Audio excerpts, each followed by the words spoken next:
എല്ലാവർക്കും നമസ്കാരം. ഞാനൊരു വർഗീസ്. ഞാനൊരു സയൻറ്റിസ്റ്റാണ്. ഫിസിക്സിലാണ് ഞാനൊരു സയൻറ്റിസ്റ്റായിട്ട് ഇപ്പോൾ ജോലി ചെയ്തുകൊണ്ടിരിക്കുന്നത്. UK-യിലാണ് ഞാൻ ബേസ് ചെയ്തിരിക്കുന്നത്. ഇന്ന് 2025 എങ്ങനെ ഒരു സയൻറ്റിസ്റ്റ് ആകാം, നമ്മൾക്ക് സയൻസിൽ എങ്ങനെ മോട്ടിവേറ്റഡ് ആവാം, എങ്ങനെ ഹയർ എഡ്യൂക്കേഷൻ, അതായത് ടോപ്പ് യൂണിവേഴ്സിറ്റിയിൽ നിന്ന് PhD പോലെയുള്ള ഹയർ ഡിഗ്രീസ്, മാസ്റ്റേഴ്സോ PhDയോ ഒക്കെ നമുക്ക് എങ്ങനെ നമ്മളുടെ കൈക്കലാക്കാം. നിങ്ങളൊരു മോശം സ്റ്റുഡൻ്റ് ആണോ, നിങ്ങൾ പഠിക്കാൻ എന്താ പറയുക ആഗ്രഹമുണ്ട് പക്ഷെ പറ്റുന്നില്ല, അങ്ങനെയുള്ള ഒരാളാണെങ്കിൽ നിങ്ങൾക്ക് ഉറപ്പായിട്ടും നിങ്ങൾക്ക് എൻ്റെ ലൈഫ് ജേണി എന്തായാലും ഉപകാരപ്പെടും. കാരണം ഒരു 1ാം ക്ലാസ് മുതൽ 10ാം ക്ലാസ് വരെ ക്ലാസ്സിലെ ഏറ്റവും മോശം സ്റ്റുഡൻ്റ് ആയിരുന്ന ഞാൻ പിന്നീട് ഒരു ആവറേജ് സ്റ്റുഡൻ്റായിട്ട് മാറി ഇന്ന് ടോപ്പ് യൂണിവേഴ്സിറ്റിയിൽ നിന്ന്, ഓക്സ്ഫോർഡ് പോലെയുള്ള യൂണിവേഴ്സിറ്റികളിൽ PhD ചെയ്ത് ഇന്ന് UK-യിലെ ഒരു ടോപ്പ് കമ്പനിയിൽ സയൻറ്റിസ്റ്റായിട്ട് ഞാൻ വർക്ക് ചെയ്തുകൊണ്ടിരിക്കുകയാണ്. എൻ്റെ ജേണി കുറച്ച് പേർക്കെങ്കിലും ഉപകാരപ്പെടാൻ വേണ്ടിയിട്ടുള്ളൊരു വീഡിയോ സീരീസാണ് നമ്മൾ ചെയ്യുന്നത്. നമ്മുടെ ചാനലിൻ്റെ മെയിൻ വിഷയങ്ങൾ എന്ന് പറയുന്നത് സയൻസിൽ നിങ്ങൾക്ക് എങ്ങനെ മോട്ടിവേറ്റഡ് ആവാം, സയൻസിൽ എങ്ങനെ നല്ലൊരു കരിയർ പെർസ്യൂ ചെയ്യാം, അല്ലെങ്കിൽ എന്തൊക്കെ ചെയ്യണം സയൻസിൽ നമ്മളൊരു ടോപ്പ് ലെവലിൽ എത്താൻ വേണ്ടിയിട്ട്, അത്തരത്തിലുള്ള കാര്യങ്ങളാണ് നമ്മളുടെ ചാനലിൻ്റെ മെയിൻ ഫോക്കസ് എന്ന് പറയുന്നത്. അപ്പോൾ എൻ്റെ ജേണിയുടെ ഏർലി സ്റ്റേജ് മുതലുള്ള ഒരു സ്റ്റോറി, എൻ്റെ ഒരു ലൈഫ് സ്റ്റോറിയാണ് ഞാൻ ഈ വീഡിയോ സീരീസിൽ കൂടെ ഉദ്ദേശിക്കുന്നത്. അപ്പോൾ ജനറലായിട്ട് നമ്മൾ പറയുകയാണെങ്കിൽ എൻ്റെ 1ാം ക്ലാസ്സിൽ എനിക്ക് സ്ട്രൈക്കിംഗ് ആയിട്ടുള്ളൊരു അനുഭവം ഉണ്ടായിട്ടുണ്ട്. അത് കുറച്ച് രസകരമാണ്. അതുപോലെ തന്നെ ഒരു കൊച്ചുകുട്ടി എന്നുള്ള നിലത്തിൽ ഭയങ്കരമായിട്ട് നമ്മളെ ഹേർട്ട് ചെയ്തിട്ടുള്ളൊരു കാര്യം എന്താണെന്ന് വെച്ച് കഴിഞ്ഞാൽ, ഞാൻ ഒരു ദിവസം ഒരു എക്സാം എഴുതി. അന്ന് സ്ലേറ്റിലാണ് പരീക്ഷ എഴുതുന്നത് ഇതൊക്കെ. അപ്പോൾ മലയാളം എന്തോ ഇതായിരുന്നു, മലയാളമായിരിക്കും 1ാം ക്ലാസ്സിലൊക്കെ പഠിക്കുക, എനിക്ക് കൃത്യമായിട്ടത് ഓർമ്മയില്ല. പക്ഷേ അതിൽ എൻ്റെ ഓർമ്മയിൽ നിൽക്കണ കാര്യം എന്താണെന്ന് വെച്ച് കഴിഞ്ഞാൽ, ടീച്ചർ അതിന് മാർക്ക് ഇട്ടു. 50-ൽ 50 മാർക്കും എനിക്ക് ഇട്ടതിന് ശേഷം ഞാൻ ഇതെൻ്റെ ബാഗിൽ വെച്ച് വീട്ടിലേക്ക് കൊണ്ടുപോയി എൻ്റെ വീട്ടിൽ ഞാനിത് കാണിക്കുകയാണ്. അപ്പോഴേക്കും ഈ സാധനം മാഞ്ഞു പോയി. എൻ്റെ ഈ 50 മാർക്ക് കിട്ടിയത് ഇത് മാഞ്ഞു പോയി കഴിഞ്ഞപ്പോൾ ഞാൻ പറഞ്ഞു എനിക്ക് 50-ൽ 50 കിട്ടി, ടീച്ചർ അത് എഴുതി തന്നതാണ്, ഞാൻ മാഞ്ഞു പോയി. അപ്പോൾ എനിക്കത് ഭയങ്കര സങ്കടമായി. പക്ഷെ ആരും എന്നെ വിശ്വസിക്കുന്നില്ല. ആ ഒരു പോയിന്റിൽ എനിക്ക് എന്താ പറയുക, അത് ഭയങ്കരമായിട്ടൊരു മനസ്സിലിപ്പോഴും അത് കെടുക്കുന്നുണ്ട്. അതായത് അത് അത്ര അധികം എനിക്ക് വേദനിച്ചിട്ടുണ്ടെന്നാണ് അതിൻ്റെ അർത്ഥം. ഇപ്പോഴും അത് ഞാൻ ഓർത്തിരിക്കുന്നുണ്ട് എന്നുണ്ടെങ്കിൽ. അതിനുശേഷം എൻ്റെ ജീവിതത്തിൽ ഞാൻ മര്യാദയ്ക്ക് ഒരു ക്ലാസ്സിൽ പോലും നല്ലോണം എഴുതാൻ പറ്റിയിട്ടില്ല, പഠിച്ചിട്ടില്ല, ഒന്നുമില്ല. അതുകൊണ്ടാണെന്നല്ല പറയുന്നത്, എനിക്ക് അതിനുള്ള കഴിവുണ്ടായിരുന്നില്ല എന്ന്. അങ്ങനത്തെ ഒരു കഴിവ് ഞാൻ ഡെവലപ്പ് ചെയ്തിട്ടുണ്ടായിരുന്നില്ല. പിന്നീട് 2ാം ക്ലാസ് കഴിഞ്ഞു, 3ാം ക്ലാസ് കഴിഞ്ഞു, ഞാൻ സ്കൂളുകൾ ഇങ്ങനെ മാറി, വേറെ സ്കൂളിലെത്തി, കൈയക്ഷരം ഭയങ്കര മോശം. 4ാം ക്ലാസ്സിലെത്തിയപ്പോൾ ഇംഗ്ലീഷ് സ്റ്റാർട്ട് ചെയ്തു, 5ാം ക്ലാസ്സിലെത്തിയപ്പോൾ ഹിന്ദി സ്റ്റാർട്ട് ചെയ്തു, പിന്നെ സയൻസ്, സോഷ്യൽ സ്റ്റഡീസ്, അങ്ങനെ ഓരോ ക്ലാസ്സുകൾ കൂടുന്തോറും നമ്മളുടെ വിഷയങ്ങൾ കൂടിയപ്പോൾ മൊത്തത്തിലൊരു അവിയൽ പരിവമായി. നമ്മൾ ഒരു തരത്തിലും നമുക്ക് ഫോളോ ചെയ്യാൻ പറ്റാത്തൊരു സംവിധാനം, സിസ്റ്റം, ഇതൊക്കെ. അപ്പോൾ ഞാനും എൻ്റെ വീട്ടിലുള്ള എല്ലാവരും നമ്മൾ ലേബൽ ചെയ്തിരിക്കുന്നത് പഠിക്കാൻ കഴിവില്ലാത്ത, ഭയങ്കര മോശമായിട്ടുള്ളൊരു സ്റ്റുഡൻ്റാണ്, അല്ലെങ്കിൽ ഒരു പ്രത്യേകിച്ച് ജീവിതത്തിലൊന്നും ആയിത്തീരില്ല എന്ന് വീട്ടുകാരും ഒക്കെ ഉറപ്പിച്ചിട്ടുള്ള ഒരാളാണ് ഞാൻ ആയിരുന്നു. 10ാം ക്ലാസ്സിലെത്തിയപ്പോൾ നമുക്കറിയാം ദർ ഇസ് സംതിങ്. ഒരു 10ാം ക്ലാസ് എന്നുള്ളതൊരു ടേണിംഗ് പോയിൻ്റാണ്. ഇതിൽ either you do good or you live a bad life. അതാണ് പിന്നീടുള്ള ജീവിതം. 10ാം ക്ലാസ്സിൽ നമ്മൾ മോശമായി കഴിഞ്ഞാൽ പിന്നെ നമുക്ക് മുന്നോട്ടൊന്നുമില്ല. ഈ ഒരു സമയത്ത് ആണെങ്കിൽ പോലും എന്താ പറയുക, 9ാം ക്ലാസ് വരെ ഞാൻ ജയിക്കുന്ന കുറച്ച് വിഷയങ്ങളുണ്ട്. എന്ന് വെച്ച് കഴിഞ്ഞാൽ ഒരു ക്ലാസ്സിൽ ഞാൻ തോറ്റിട്ടില്ല. എന്ന് വെച്ച് കഴിഞ്ഞാൽ ക്ലാസ്സിൽ തോറ്റ് ആ ക്ലാസ്സിൽ തന്നെ വീണ്ടും പഠിക്കേണ്ടി വന്നിട്ടില്ല. എങ്ങനെയൊക്കെയോ ജയിച്ച് അടുത്ത ക്ലാസ്സിലേക്ക് കടന്നു പോവും.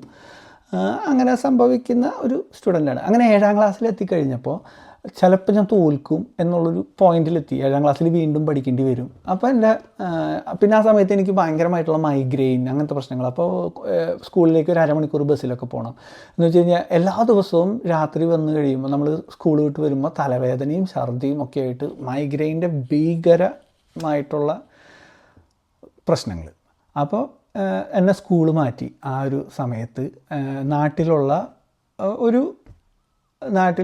ആരും, ഒരു പേരൻസും അവരുടെ കുട്ടികളെ ചേർക്കാത്ത ഒരു സ്കൂളുണ്ടായിരുന്നു. ആ സ്കൂളിൽ ഒരു 200 സ്റ്റുഡൻസോ 250 സ്റ്റുഡൻസോ മറ്റോ ഉള്ളൂ മൊത്തം. എന്ന് വെച്ച് കഴിഞ്ഞാൽ 1ാം ക്ലാസ് മുതൽ 10ാം ക്ലാസ് വരെയുള്ള ഒരു സ്കൂളിൽ അത്രേ സ്റ്റുഡൻസ് മൊത്തം പഠിക്കുന്നുള്ളൂ. അങ്ങനെ ഒരു സ്കൂളിൽ തന്നെ കൊണ്ടു ചേർത്തു. കാരണം ഈ മൈഗ്രെയിൻ്റെ പ്രശ്നങ്ങളും ഇതൊക്കെ ഉള്ളതുകൊണ്ട് നടന്നു പോയി വരാവുന്ന ദൂരത്തിലുള്ളൊരു സ്കൂളിൽ എന്നെ ചേർത്തു. ആ സമയത്ത് ആയപ്പോഴേക്കും എന്താ പറയുക, പഠിച്ചുകൊണ്ടൊരു ഉപകാരം ഉണ്ടാവും എന്ന് തോന്നുന്നില്ലാത്തതുകൊണ്ടും പിന്നെ എന്താ പറയുക കുറച്ചും കൂടെ ഒരു അടുത്ത് ആവാൻ വേണ്ടിയിട്ടൊക്കെയാണ്. ഈ മൈഗ്രെയിനൊക്കെ അന്നും നമ്മൾ ഫോളോ ചെയ്യുന്നുണ്ട്. എനിവേ അങ്ങനെ 10ാം ക്ലാസ്സിൽ ആ 8ഉം 9ഉം 10ഉം അവിടെ പഠിച്ചു. 8ഉം 9ഉം ഒക്കെ ഭയങ്കര മോശമായിട്ട് തന്നെ പറഞ്ഞു. അപ്പോൾ 8ാം ക്ലാസ്സിൽ പഠിക്കുമ്പോൾ എൻ്റെ ക്ലാസ് ടീച്ചർ ഒരു പാരൻസ് മീറ്റിങ്ങിന് എൻ്റെ അമ്മോട് പറഞ്ഞത് എനിക്ക് ഓർമ്മയുണ്ട്. അപ്പോൾ അന്ന് അമ്മ ഇങ്ങനെ കരയായിരുന്നു. ഒരു 10ാം ക്ലാസ്സെങ്കിലും ജയിക്കാണ്ട് ഇന്ന് ഏതെങ്കിലും ഒരു സ്റ്റുഡൻറ്റിന് എന്തെങ്കിലുമൊക്കെ ആവാൻ പറ്റും. ഒരു മറ്റേ നമ്മുടെ നാട്ടിൽ ചുമടെടുക്കാനുള്ള ജോലി കിട്ടണമെങ്കിൽ പോലും 10ാം ക്ലാസ് വേണമെന്നാണ് അന്ന് ആ ടീച്ചർ പറഞ്ഞത്. എനിക്കറിയില്ല അതിൻ്റെ കാര്യം എന്തൊക്കെയാണ്.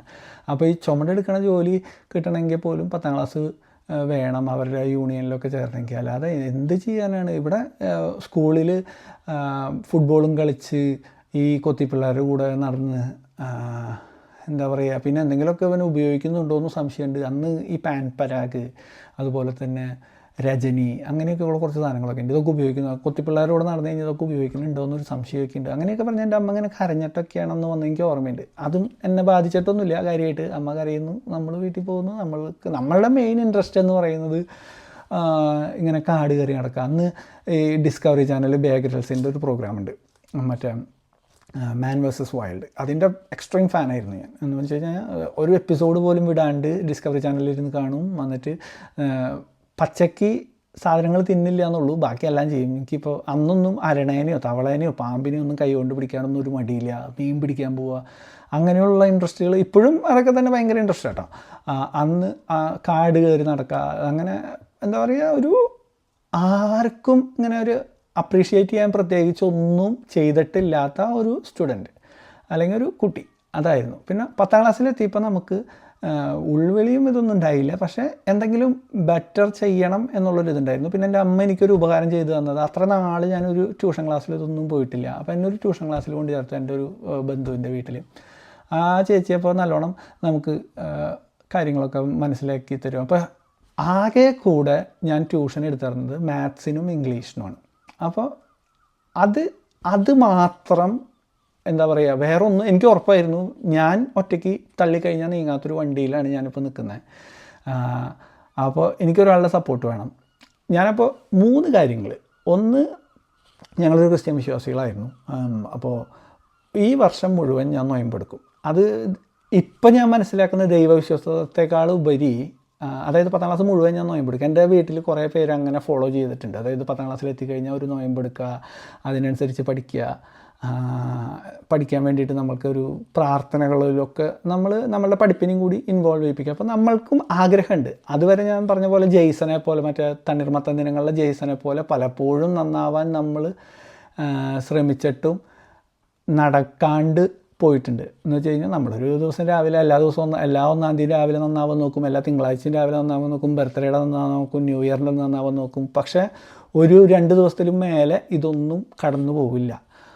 10ാം ക്ലാസ്സിലെത്തിയപ്പോൾ നമ്മൾ ചെയ്തിട്ടുള്ളത്, എല്ലാ ദിവസവും രാവിലെ 6 മണിക്ക് ട്യൂഷൻ, ഡിസിപ്ലിൻ നമ്പർ 1. പിന്നെ ഇറച്ചി മീനും കഴിക്കുന്നില്ല എന്നുള്ളത് ഡിസിപ്ലിൻ നമ്പർ 2, ഡിസിപ്ലിൻ ദൈവവിശ്വാസമായിട്ട് എടുക്കേണ്ടത്. പിന്നെ അത് ഞാൻ പറയുന്നത് ഇറച്ചി മീനും കഴിക്കാണ്ടിരിക്കേണ്ട ആരും, കാരണം പ്രോട്ടീനൊക്കെ നിങ്ങൾക്ക് നല്ലോണം ആവശ്യമുണ്ട്. പക്ഷേ ഡിസിപ്ലിൻ നമ്മുടെ ജീവിതത്തിൽ എന്തെങ്കിലും കൊണ്ടുവരിക എന്നുള്ളതാണ് അതിൻ്റെ പോയിൻ്റ് കേട്ടോ. പിന്നെ ഡിസിപ്ലിൻ നമ്പർ 3 എന്ന് പറഞ്ഞത് മാത്സിലും ഇംഗ്ലീഷിലും ട്യൂഷൻ ചേച്ചി തരുന്ന എല്ലാം നമ്മൾ കൃത്യമായിട്ട് ഫോളോ ചെയ്യും എന്നുള്ളത് ഉറപ്പുവരുത്തി. അപ്പോൾ അതായത് ഒരു ദിവസം പോലും മുടങ്ങാണ്ട്, at least I spend 1 hour just to write the notes. Memory ഫുള്ളായിട്ടൊന്ന് സ്റ്റക്കായി. അപ്പോൾ ട്യൂഷൻ ക്ലാസ്സിൽ ചേച്ചി തരുന്ന എല്ലാ പ്രോബ്ലംസ്, ലൈക്ക് ട്യൂഷൻ ക്ലാസ്സിൽ വേറെ ഒന്നുമില്ല, പഠിപ്പിക്കലൊന്നുമില്ല, ജസ്റ്റ് കണക്കിലെ പ്രോബ്ലംസ് വരും, അത് സോൾവ് ചെയ്യും, പ്രോബ്ലംസ് വരും, അത് സോൾവ് ചെയ്യും. ഇത് നല്ല നോട്ടായിട്ട് ഞാൻ എഴുതും. പിന്നത്തെ 4ാമത്തെ ഒരു ഡിസിപ്ലിൻ പോയിന്റ് ഞാൻ ചെയ്തതെന്താണെന്ന് വെച്ച് കഴിഞ്ഞാൽ, എൻ്റെ കൈയക്ഷരം എക്സ്ട്രീംലി മോശമായിരുന്നു. അന്ന് പറയുക കാക്ക തൂറിയ പോലത്തെ കൈയക്ഷരം എന്നാണ് പറയുക. അപ്പോൾ ഇത് നന്നാക്കണം എന്നെനിക്ക് ഭയങ്കര ആഗ്രഹം ഉണ്ടായിരുന്നു. എൻ്റെ ക്ലാസ്സിലൊരു ജിൻഡോ എന്ന് പറഞ്ഞിട്ടൊരു ഫ്രണ്ടൊക്കെ ഉണ്ടായിരുന്നു. അപ്പോൾ അവനെയൊക്കെ മറ്റേ ഈ നമ്മളുടെ ഈ എന്തൊക്കെയോ മറ്റേ പരിപാടികളൊക്കെ ചെയ്യില്ലേ, മറ്റേ ചാർട്ടൊക്കെ എഴുതാനൊക്കെ ക്ലാസ്സിൽ നിന്ന് അവനെയൊക്കെയാണ് വിളിച്ചിട്ട് പോകുക. അങ്ങനെ 1-2 പേര്, ജിൻഡോ, പിന്നെ നല്ല കൈഷ്ടമുള്ള കുറച്ച് പേര്, പിന്നെ എൻ്റെ ഫ്രണ്ട്സിൻ്റെ കുറേ പേരുടെയൊക്കെ നല്ല കൈഷ്ടമൊക്കെ ആയിരുന്നു. അപ്പോൾ നമ്മൾ ഒരൊറ്റ പുസ്തകം ഞാൻ സ്കൂളിലത്തെ ഭയങ്കര ഭംഗിയിൽ മാത്രമേ എഴുതുള്ളൂ, ഒരൊറ്റ മഷി കൊണ്ട് മാത്രമേ എഴുതുള്ളൂ. ഒരൊറ്റ പുസ്തകം അത് കണ്ടു കഴിഞ്ഞാൽ ഏറ്റവും നല്ല പുസ്തകം എൻ്റെ ആയിരിക്കണം. അത് ആരും കാണിക്കാൻ വേണ്ടിയിട്ട്, ഒരാളെ കാണിക്കാനുണ്ടായിരുന്നു, അത് വേറൊരു കാര്യം, അത് പിന്നെ പറയാം. എനിവേ, എന്നിട്ട് അത് കൃത്യമായിട്ടും ഫോളോ ചെയ്ത് നമ്മളിങ്ങനെ നല്ല ഭംഗിയിൽ ജിൻഡോൻ്റെ കൈയക്ഷരം കോപ്പി അടിച്ചിട്ടാണ് ഞാൻ നല്ല കൈയക്ഷരം ഉണ്ടാക്കാൻ നോക്കുന്നത്. എന്ന് വെച്ച് കഴിഞ്ഞാൽ ജിൻഡോൻ്റെ കൈയക്ഷരം എങ്ങനെയാണോ അവൻ്റെ എഴുതി കഴിഞ്ഞാൽ അച്ചടിച്ച പോലെ ഇരിക്കും. അപ്പോൾ അതുപോലെ എനിക്ക് എഴുതണം. അതുപോലെയൊന്നും ആയില്ലെങ്കിൽ പോലും ചെരിച്ച് നല്ല ഭംഗിയുള്ളൊരു കൈയക്ഷരം എഴുതണം എന്നെനിക്ക് ഭയങ്കരമായിട്ട് ആഗ്രഹം. അപ്പോൾ ആ ഒരു പുസ്തകം കുറേ സമയമെടുക്കും. നമ്മൾ എന്താ പറയുക, ഞാൻ റഫ് നോട്ടിൽ എഴുതി കൊണ്ടിട്ട് വീട്ടിലെത്തിക്കഴിഞ്ഞാൽ എൻ്റെ പ്രധാന ജോലി കമ്പ്യൂട്ടർ നോട്ട് പുസ്തകമാണ്. അത് റഫ് നോട്ടിൽ നിന്ന് പകർത്തി എഴുതുന്നത് കുറേ സമയമെടുത്ത് സ്ലോവിൽ ഭംഗിയിൽ 1 വർഷം ഞാൻ അങ്ങനെ ചെയ്തു. അങ്ങനെ ഞാൻ ലാസ്റ്റ് ഞാൻ ആഗ്രഹിച്ച ഒരാൾ എൻ്റെ പുസ്തകം പ്രാവശ്യം മേടിച്ച് എൻ്റെ നോട്ട് പകർത്തി എഴുതാൻ വേണ്ടിയിട്ട് എന്തോ മേടിച്ചിട്ടുണ്ടായിരുന്നു. അപ്പോൾ ആൾ പറഞ്ഞു എന്ത് നല്ല ഭംഗിയുള്ള പുസ്തകം കൈയക്ഷരാന്നൊക്കെ പറഞ്ഞു. അപ്പോൾ ഭയങ്കര നമുക്ക് അഭിമാനമൊക്കെ തോന്നി. എനിവേ, അത് പോട്ടെ. അങ്ങനെ എന്താ പറയുക, ആ ഡിസിപ്ലിൻ ഫോളോ ചെയ്തതിൻ്റെ ഭാഗമായിട്ട് റിസൾട്ടായിട്ട് നമുക്കൊരിക്കലും എന്താ പറയുക ജെയ്സനെ പോലെ സ്വിച്ചിട്ട പോലെ നന്നാവാൻ പറ്റില്ല എന്നുള്ളത് എനിക്ക് അന്നും മനസ്സിലായൊരു കാര്യം. മെയിനായിട്ട് ഏതെങ്കിലും ഒരു കാര്യം നമ്മൾ ഫോക്കസ് ചെയ്ത് ഡിസിപ്ലിൻഡ് ആയിട്ട് ഫോളോ ചെയ്യുക. അത് പഠിക്കുന്നത് മാത്രമല്ല, നമ്മൾ എന്തെങ്കിലും രാവിലെ ഇന്ന ഒരു കാര്യം അത് പഠിക്കുന്നതായിട്ട് ബന്ധപ്പെടണം എന്നില്ല.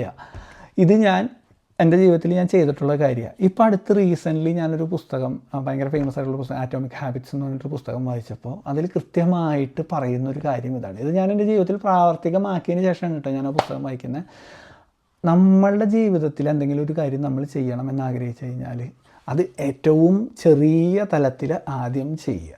എന്ന് വെച്ച് കഴിഞ്ഞാൽ ഒരു 45 ദിവസമെങ്കിലും നമുക്കത് സർവൈവ് ചെയ്യാൻ പറ്റിക്കഴിഞ്ഞാൽ, ഇപ്പോൾ ഞാൻ പറഞ്ഞ പോലെ ഒരു പുസ്തകം നിർബന്ധമായിട്ട് നല്ല ഭംഗിയിൽ എഴുതണമെന്ന് ഞാൻ തീരുമാനിച്ചത് എന്തുകൊണ്ടാണെന്ന് എനിക്കറിയില്ല. പക്ഷേ അത് നടന്നു. പക്ഷേ ഈ ഒരു വർഷത്തിനുള്ളിൽ എൻ്റെ ജീവിതത്തിൽ വന്ന മാറ്റം ഭയങ്കര വലുതായിരുന്നു. അപ്പോൾ അങ്ങനെയാണ് നമ്മൾ ഒരു മോശം സ്റ്റുഡൻറ്റിൽ നിന്ന് ക്ലാസ്സിലെ നല്ല സ്റ്റുഡൻറ്റിലേക്ക്, അതായത് എനിക്കന്നും ഫ്രണ്ട്സ് എന്താ പറയുക, ഫ്രണ്ട്സിനെ പഠിക്കാൻ മോശമായിട്ടുള്ള ഒരാൾക്ക് ഫ്രണ്ട്സിനെ ഉണ്ടാക്കാൻ എന്നെ സംബന്ധിച്ചിടത്തോളം അതെനിക്ക് ഭയങ്കര ബുദ്ധിമുട്ടുള്ളതായിട്ടുള്ളൊരു കാര്യമാണ്. എനിവേ, അപ്പോൾ ഒരു മോശം സ്റ്റുഡൻറ്റിൽ നിന്ന് ഒരു നല്ല സ്റ്റുഡൻ്റായിട്ട് എത്തിയത് അങ്ങനെയാണ്.